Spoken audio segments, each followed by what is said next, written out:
КПРФ, ЛДПР, Единая Россия, справедливая.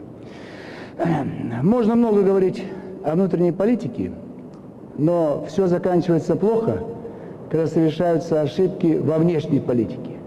100 лет назад Российская империя была конфетка. Все было отлично летом 2014 года. Нас втянули в войну, и чем закончилось, вы знаете. К 1940 году Советский Союз был вторая конфетка. Но нас втянули, и чем закончилось, вы знаете. Вывод. 1000 лет Россия занимает оборонительную позицию. Мы ждем, когда на нас нападут. Я не буду брать 1000 лет назад. Берем Наполеон. Он ждет развязки войны в Литве. Молодой царь плохо соображает и сидит в Петербурге. И разрешает Наполеону всю Россию захватить, сжечь Москву, а уж потом можно немножко догонять французов и в конце концов победить. 1941 год. Все ясно было. Начнется.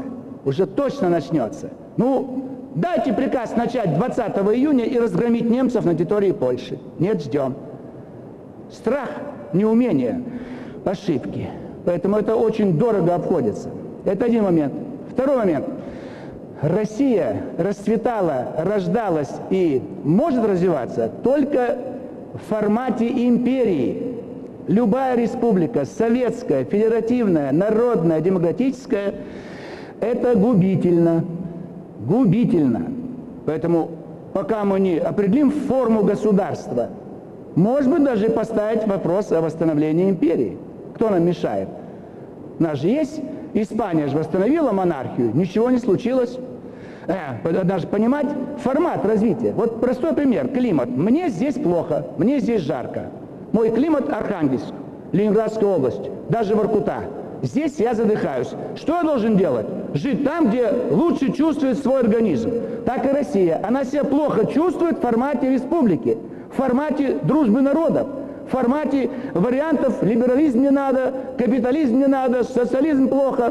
Нельзя так. Нельзя решать вопросы. Эта страна другая страна. Нас ни с кем нельзя сравнивать.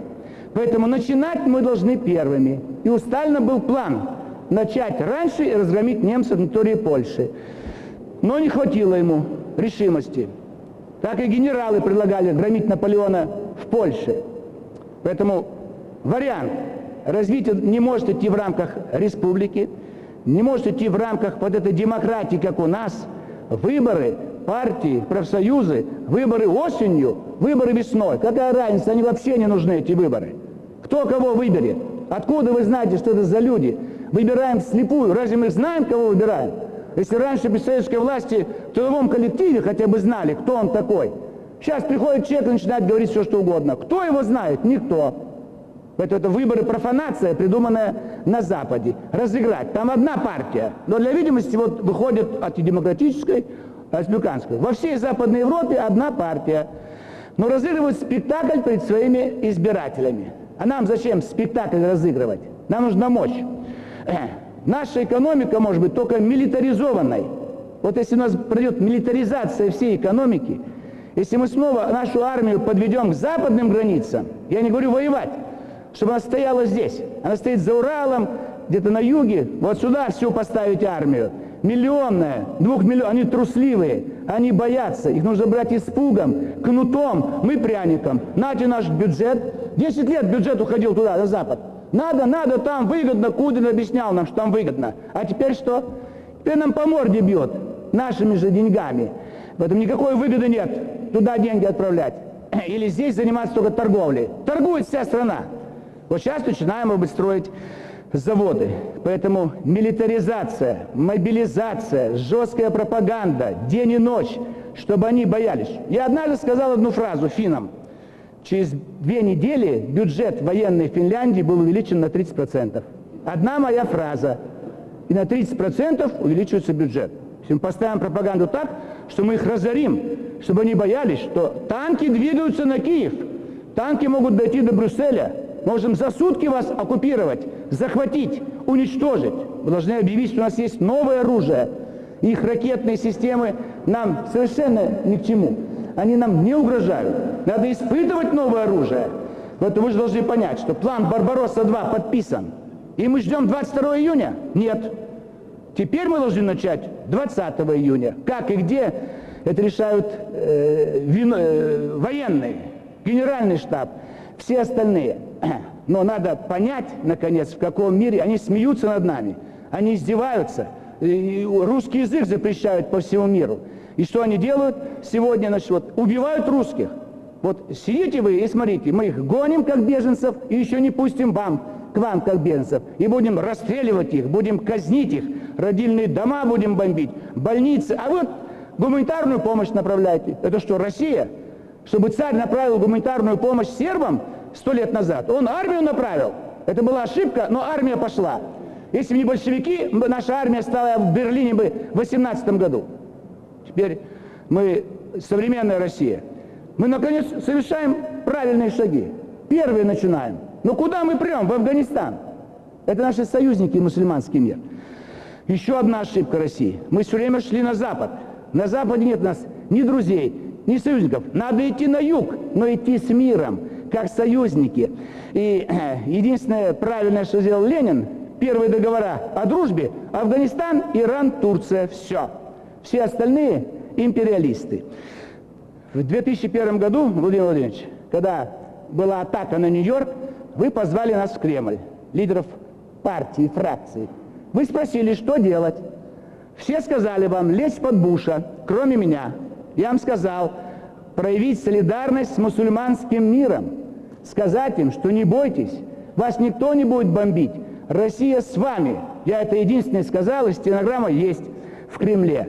Сегодня мы поворачиваемся к мусульманскому миру. Вот там Египет, вот Эрдоган, Турция, вот с Ираном укрепляем. 14 лет потеряно. Кто эти советники в МИДе? Кто эти советники в вашем окружении, которые вам ориентацию на Запад дают?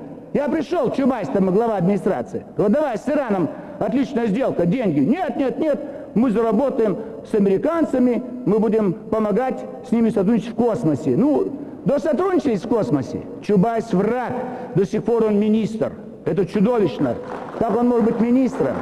Как может быть институт имени Гайдара, фонд имени Гайдара, фонд имени Ельцина, улица Ельцина, бюст Ельцину. Всю страну раздал за одну ночь. Пропил страну всю 8 декабря 1991 года. И ему памятники поставили.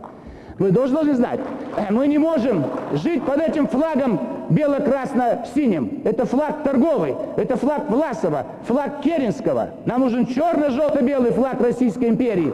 Под этим флагом мы достигли максимум успехов. Нам нужно другое название государства, другое название вашей должности. Верховный правитель. Не хотите император, давайте верховный правитель. Хотя император Владимир I звучало бы хорошо. Тогда будут уважать. Могут и гимн вернуть, Боже, царя храни. Союз вековой народов сплотил, а народы плюют нам в лицо каждый день. Это великолепный был гимн. Гимн о том, что храни своего руководителя, храни свою страну. Она единственная твоя. И с этим гимном действительно русская армия шла вперед и побеждала.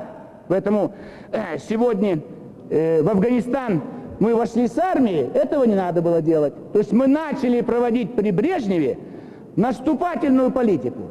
И нас боялись. Но если вошли, уходить не надо было. Одна ошибка: входим с оружием, другая выходим. Выходить не надо, окопайтесь, сидите. Вас сбивают вертолеты, нечего летать на вертолетах. Сидите в катакомбах, заройтесь танками, так сказать. Везде, так сказать, поставьте диверсии, ночью всех арестовывайте, ночью всех расстреливайте. И такие, как Нажибулла, сегодня мы сидели в Афганистане, сегодня бы. Поэтому все можно делать, как сегодня на Украине, что у нас нету средств, которые уничтожают всю колонну танков за 15 минут, всю колонну БТР за 15 минут, сносят целые улицы в городах. И все это сегодняшнее вооружение российской армии. Почему же его не испытать и не показать, на что способна наша армия? Не обязательно ее вводить. Весь мир, что там, американцы, американская армия воюет? ЧОП воюет, добровольцы воюют. А у нас миллионы добровольцев могли бы там повоевать. Из тюрьм их выпустить, штрафные батальоны создать. И сказать: ваше ни шагу назад, вот Луганск, Донецк и дальше до Одессы, Приднестровья. И они все пропашут ночью и днем, лишь бы не вернуться в наши тюрьмы. Поэтому направление на юг, а не на запад. Мы все время злим. Мы получили эту Польшу проклятую, с этой Польшей возимся сколько времени. А Польша Украину делает такой же враждебной. Польша Прибалтику сделала. Зачем нам эта Польша нужна? Мы победили Наполеона. Чего мы ушли из Парижа? Там бы сегодня еще стояла бы наша армия. И не было бы вообще никакой войны. Из Берлина ушли. Сегодня бы там армия стояла. То есть это все должна быть та политика, которую проводила Российская империя, Советский Союз. Я ничего не выдумываю. Я беру все лучшее, что было в царской России и в советской. Когда ни одна пушка не стреляла в Европе, пока русский царь не даст согласия. Когда пошел плохой спектакль в Париже, царь позвонил и сказал: вам нужно 100 тысяч новых зрителей в ваш парижский театр. Те поняли и заткнулись, спектакль сняли. Когда Владимир Владимирович Александр III и Англия провоцирует войну России с Турцией, ему доложили. Он вот так ударил всю войну, всю казну на войну. Дошло до Лондона, все прекратили. Царь сказал одну фразу: всю казну на войну. Рука мощная такая, стол чуть не треснул. И быстренько шпионы доложили британскому послу. И он все, никакой, мы ничего не делаем. Все в порядке, войны не будет. Они должны бояться. Бояться каждый день и каждый час. Нам нужен другой министр иностранных дел. Нужен министр пропаганды. Хорошие министры есть, может быть, они работают, но есть вещи, где должны быть люди особого склада. Чтобы он сказал, и пол Европы, так сказать, боятся, ноги дрожат. Поэтому повернуться к мусульманскому миру, хотя сейчас там уже много антироссийски настроенных и таких вот режимов. Мы могли сотрудничать и с Саддамом Хусейном, и с Каддафи, и с исламским Ираном давно подружить. В 2000 году ЛДПР говорит: признать правительство талибов. Вы его признаете, и весь мир признает, с опозданием на 15 лет. А если бы тогда признали, и его бы сохранили, а не свергали, не было бы того потока наркотиков. Они уничтожали все наркотики. Им не нужна Средняя Азия, им нужен Пуштунистан. У нас востоковеды должны быть везде. У нас Восток горит. Евроазиатское пространство наше, а Польшу забыть. А Прибалтике сказать, что там такое количество танков и самолетов натовских, что в случае большой войны мы не можем гарантировать существование этих государств. Я это уже сказал, там они уже все бегают и трусят, все боятся. То есть я в заключении понимаю, что еще Сергей Михайлович хочет, левые не всегда чего-то хотят. Вопросы будут. То есть большое значение имеет устройство страны, ее оболочка, как она функционирует естественным путем. Вот сейчас мы неестественно. Вот мы боролись с пропагандой гомосексуализма среди детей, а когда мы будем бороться с пропагандой не того извращенного устройства собственной страны? Царь бы этого не потерпел, и советская власть. Мы какую создали страну? По устройству, по экономике, по культуре и так далее. Сегодня издеваются над нами. Такого не было никогда. Ни при царе бы никто не посмел убивать русских где-либо.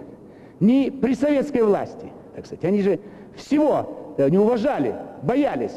Мы должны базы новые создать, новый флот, чтобы все кипело, гудело, гремело. И десантировать наших следователей, арестовать всех, кто там занимается, совершает преступления. То есть надо, так сказать, последняя моя фраза: ужель не могут наши командиры чужие изорвать мундиры, а русские штыки?